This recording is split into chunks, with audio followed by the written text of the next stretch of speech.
If you want to glow up really, really quickly, this is exactly what you're going to do. First, you're going to plan all your meals and do your grocery shop on a Sunday. Pick a protein, pick a carb, and pick a vegetable. This is your base for every meal. Keep it super simple, but do not skimp out on the seasonings and the sauces. Make it taste good, or else you probably won't eat it. Keep a lot of fruit around and actually eat the fruit. With the money that you save by eating at home, book in to get your nails done, book in to get your hair done about 6 weeks from now. Buy a big ass bottle of water and keep it with you all the time. Plan low energy day workouts and high energy day workouts, but make sure you're doing some form of exercise every single day. Focus on building muscle when you exercise. This is the best way to see results. The most simple way to do this is by improving your main movements like squat, deadlift, and bench press. Just do more reps, increase the weight, or improve your form every time you do these exercises. And lastly, the most underrated part of the glow up is to get your mindset right. Program yourself to think positively. You can literally program your mind in whatever way you like. A simple way to do this is by setting a challenge for yourself to stop complaining.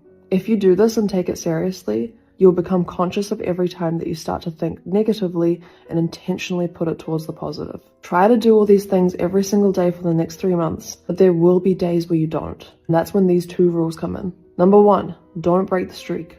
Number 2, if you do break the streak, never for 2 consecutive days in a row. Get straight back on it the next day. You can do it. I believe in you.